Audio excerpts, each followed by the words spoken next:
آزاد کشمیر کے بعد بلوچستان میں بھی تبدیلی کی باش بیڈ گورننس نے وزیراعلیٰ سرفراز بگٹی کے لیے خطرے کی گھنٹی بجا دی۔ نون لیگی سینٹر میر دوستین خان ڈومکی نے دعویٰ کیا ہے بلوچستان کا وزیراعلیٰ جلد تبدیل ہوگا۔ پیپلز پارٹی نے نیا وزیراعلیٰ لانے کا فیصلہ کر لیا، نئے ناموں پر غور شروع کر دیا گیا۔ نیا وزیراعلیٰ بلوچستان پیپلز پارٹی سے ہی ہوگا۔ بیڈ گورننس وزیراعلیٰ بلوچستان کی تبدیلی کی اہم وجہ بن رہی ہے۔ دوسری جانب وزیراعلیٰ بلوچستان کو اپنی ہی جماعت پیپلز پارٹی کے اراکین اسمبلی چھوڑنے لگے۔ پیپلز پارٹی کے پارلیمانی سیکرٹری لیاقت لہڑی نے بھی وزیراعلیٰ بلوچستان کو تبدیل کرنے کی تصدیق کر دی۔ کہا کوشش ہے کہ کوئی نیا چہرہ سامنے لائیں۔ اکثریت وزیراعلیٰ کی تبدیلی چاہتی ہے۔ پیپلز پارٹی بلوچستان کے پارلیمانی لیڈر میر صادق عمرانی کا کہنا ہے تبدیلی سے متعلق آسرائیاں بے بنیاد ہیں۔ سرفراز بگٹی کو تمام اتحادی جماعتوں کا مکمل اعتماد اور حمایت حاصل ہے۔ وفاقی وزیر احسن اقبال کا کہنا ہے بلوچستان میں شراکت اقتدار کے فارمولے پر اتفاق ہوا تھا۔ اگلے 2.5 سال کے لیے نون لیگ کا وزیراعلیٰ بلوچستان نامزد ہونا چاہیے۔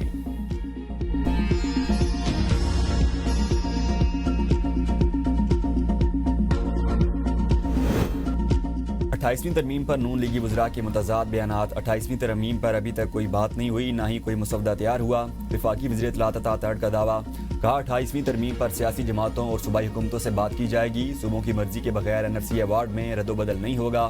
18ویں ترمیم کو رول بیک نہیں کیا جائے گا۔ نئی صوبوں کے قیام ابھی کچھ کہنا قبل از وقت ہے۔ بحث چل رہی تھی کہ جس صوبے کی زیادہ آبادی ہے اس کو زیادہ شیئر ملے۔ آبادی کے تناسب سے فنڈز ملیں گے تو آبادی بڑھتی رہے گی۔ وزیر مملکت قانون بیرسٹر عقیل کا کہنا ہے 28ویں ترمیم پر کام شروع کر دیا۔ 27ویں ترمیم کے وقت MQM نے کچھ تجاویز رکھی تھیں۔ MQM کو یقین دہانی کرائی تھی کہ 28ویں ترمیم میں تجاویز پر عمل کیا جائے گا۔ بلدیاتی قانون سے متعلق MQM کی تجاویز کو 28ویں ترمیم میں شامل کیا جائے گا۔ بلدیاتی قانون سے متعلق کئی مسائل ہیں جن پر بات ہونا ضروری ہے۔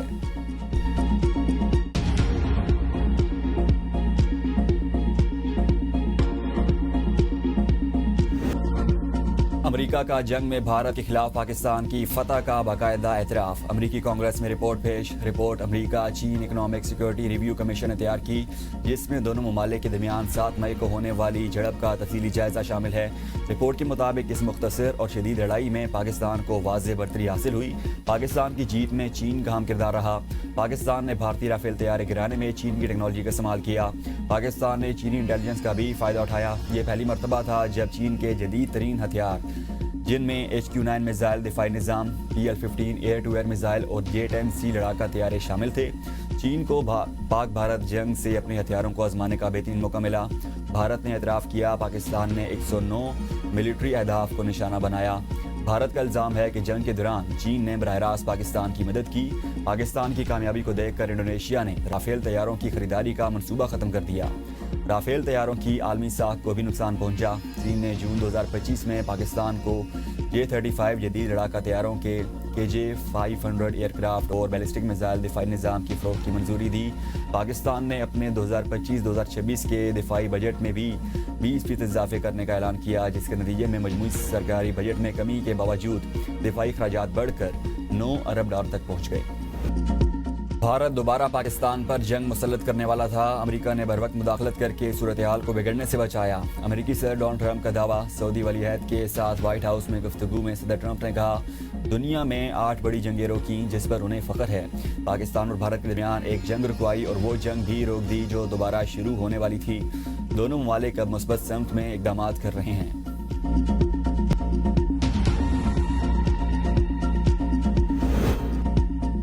پاکستان نے بھارتی طیاروں کے لیے فضائی حدود کی بندش میں 23 دسمبر تک توسیع کر دی۔ نیا نوٹم جاری۔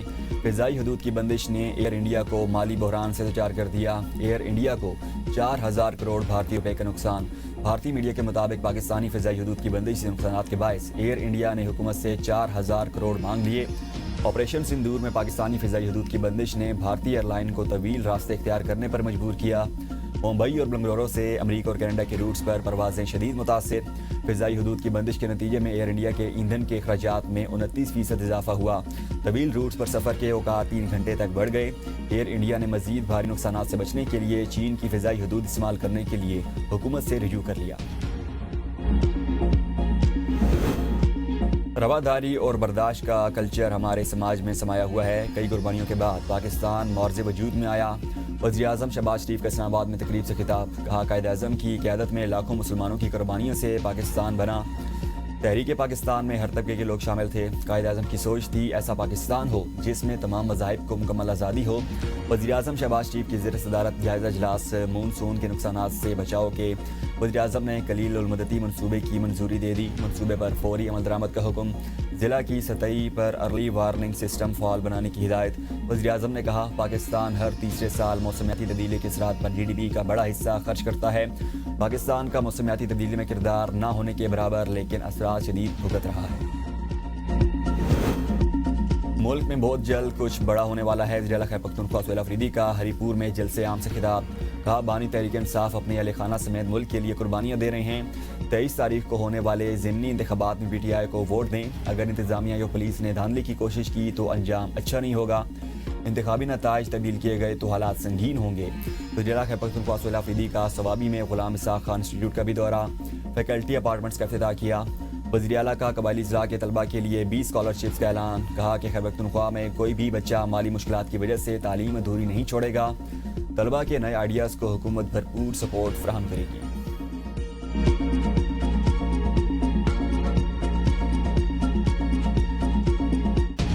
پورے پاکستان میں اور پنجاب میں خصوصاً کہتے ہیں کہ مخالفین بھی کہتے ہیں کہ کام کرتی ہے تو مسلم لیگ نون کرتی ہے. کئی لوگ ہوتے ہیں سیاست میں انہوں نے کئی سال ضائع کیے. آج ان کا نام لو تو لوگوں کے دلوں میں کیا آتا ہے؟ لوگوں کے ذہنوں میں آتا ہے بدتمیزی، بد تہذیبی، ڈنڈا مار کٹائی، فساد، فتنہ، جھگڑا، گالی گلوچ. کام محنت سے ہوتا ہے، جادو ٹونے سے نہیں. کچھ لوگوں نے سیاست میں کئی سال ضائع کیے، کام نہیں کیا. ان کا نام لو تو بدتمیزی کا خیال آتا ہے. وزیر اعلیٰ پنجاب مریم نواز کا راولپنڈی میں گرین بس سروس کی افتتاحی تقریب سے خطاب. کہا پرفارمنس کی بات ہوگی تو صبح سے شام ہو جائے گی لیکن نون لیگ کے کارنامے ختم نہیں ہوں گے. مخالفین بھی کہتے ہیں کہ کام کرتی ہے تو نون لیگ کچھ کرتی ہے. کچھ لوگوں کا ذکر ہوگا تو گالیاں، دنگا اور فساد آتا ہے. یہ وہی ملک ہے جس کی کچھ وقت پہلے ڈیفالٹ کی باتیں ہو رہی تھیں. مسلم لیگ نون عوام کی فلاح و بہبود پر توجہ دیتی ہے. پنجاب میں 1.5 سال میں جو کام ہوئے اس کی مثال نہیں ملتی. عوام کو ٹرانسپورٹ کی بہترین سہولیات فراہم کی جا رہی ہیں. مری میں جتنے بھی کام ہوئے شریف برادران نے کیے ہیں. نون لیگ نے پورے ملک میں ترقیاتی منصوبوں کے جال بچھائے. میٹرو یا الیکٹرونک بسیں مسلم لیگ نون کا عوام کے لیے تحفہ ہے. نون لیگ آتی ہے تو ملک ترقی کرنے لگتا ہے. نون لیگ کو جب ہٹایا جاتا ہے تو ملک بنزلی کی طرف جاتا ہے. کام کے حوالے سے جب کہا جائے ہے نواز شریف کی بیٹی اور شہباز شریف کی بھتیجی تو مجھے خوشی ہوتی ہے. وزیر اعلیٰ مریم نواز شریف کا ہراسگی کے خلاف نیا قانون لانے کا اعلان.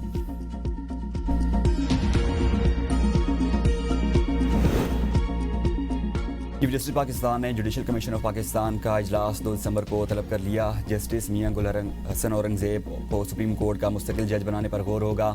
سندھ ہائی کورٹ کے مستقل چیف جسٹس کی تقرری کے لیے اجلاس بھی 2 دسمبر کو ہوگا. چیف جسٹس یحییٰ آفریدی اجلاس کی سربراہی کریں گے. وفاقی آئینی عدالت ججز ٹرانسفر کیس میں انٹرا کورٹ اپیلیں 24 نومبر کو مقرر. چیف جسٹس امین الدین کی سربراہی میں 6 رکنی لارجر بینچ سماعت کرے گا. جسٹس عامر فاروق بینچ کا حصہ نہیں ہوں گے. جسٹس عامر فاروق ججز کی درخواست پر بطور چیف جسٹس ہائی کورٹ رائے کا اظہار کر چکے ہیں. اسلام آباد ہائی کورٹ ججز اور بار ایسوسی ایشنز نے سپریم کورٹ کا فیصلہ چیلنج کر رکھا ہے. 5 رکنی آئینی بینچ نے اسلام آباد ہائی کورٹ میں ججز کا تبادلہ اور سینیورٹی درست قرار دی تھی. تحریک تحفظ آئین پاکستان کے سربراہ محمود خان اچکزئی اور علامہ ناصر عباس نے بانی کی بہنوں سے ملاقات کی. بانی PTI کی بہنوں پر تشدد کی مذمت. محمود خان اچکزئی نے دیگر رہنماؤں کے ہمراہ پریس کانفرنس میں آئین پاکستان میں ترمیم کر کے ملک کو تباہ کیا جا رہا ہے. پاکستان نے غزہ کے خلاف ووٹ دیا جس کی وجہ سے آج پاکستانی قوم شرمندہ ہے. یہ حکومت بچوں اور عورتوں پر بھی ظلم کرتی ہے. ان کو عوام کا کوئی خیال نہیں. تمام سیاسی جماعتوں کو ایک ہونا ہوگا.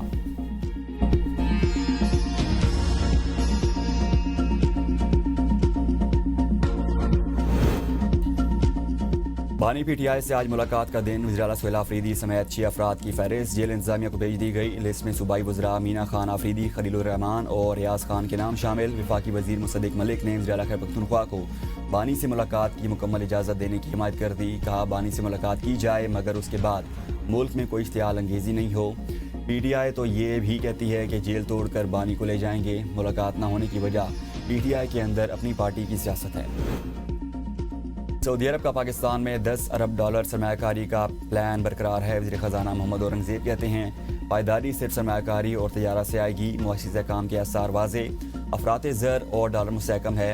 عالمی ریٹنگ ایجنسیز نے پاکستان کی آؤٹ لک بہتر کر دی. IMF کا فیصلہ دسمبر کے اوائل میں متوقع ہے. ریکارڈ ایک پہلے سال $2.8 ارب کی برآمدات لا سکتا ہے. معیشت کا اگلا فیز مکمل طور پر پرائیویٹ سیکٹر لیڈ کرے گا. بھارت کے لیے ایران کی ویزا فری سہولت ختم. 22 نومبر سے فیصلہ نافذ العمل ہوگا. گلف نیوز کے مطابق ایران نے یہ سہولت فروری 2024 متعارف کروائی تھی، جس کا مقصد صرف سیاست اور مختصر دورے تھا. بھارتی ایجنٹ انسانی اسمگلنگ اور غیر قانونی سرگرمیوں میں ملوث پائے گئے. بھارتی ایجنٹس اپنے شہریوں کو ایران لے جا کر اغوا کا ڈرامہ کر کے لواحقین سے تاوان وصول کرتے تھے. کئی نوجوانوں کو غیر مجاز ایجنٹس نے بیرون ملک نوکریاں دلوانے کے جھوٹے وعدوں پر ایران بھیجا. اغوا اور تاوان کے کیسز بڑھنے پر ایران نے ویزے بند کر دیے.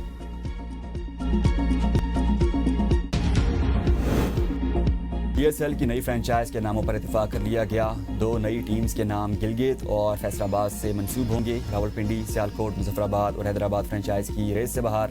ملتان سلطانز کے ساتھ PSL مینجمنٹ کے معاملات تاحال حل نہ ہو سکے. نئے مالکان کی تلاش کے لیے ملتان سلطان فرنچائز اونرشپ بھی بولی میں جانے کا امکان. سیاسی تناؤ کے باعث بنگلہ دیش ویمن کرکٹ ٹیم کا دورہ بھارت ملتوی. بنگلہ دیش کرکٹ بورڈ کی ترجمان نے تصدیق کر دی. بنگلہ دیش ویمن ٹیم نے دسمبر میں 3 ون ڈے اور 3 T20 میچز کی سیریز کھیلنے بھارت کا دورہ کرنا تھا. ترجمان بنگلہ دیش کرکٹ ٹیم کا کہنا ہے کہ BCCI نے خط کے ذریعے ہمیں دورہ ملتوی ہونے سے متعلق آگاہ کیا اور دورے کو ری شیڈول کرنے کا بتایا گیا، تاہم کوئی ٹھوس وجہ نہیں بتائی گئی. BCCI نے اگست میں بھارتی مینز ٹیم کا دورہ بنگلہ دیش بھی ملتوی کیا تھا.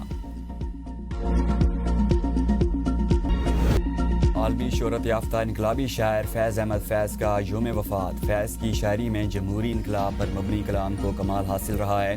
جمہوری انقلاب کی صدا بننے والا ان کا کلام آج بھی دلوں میں زندہ.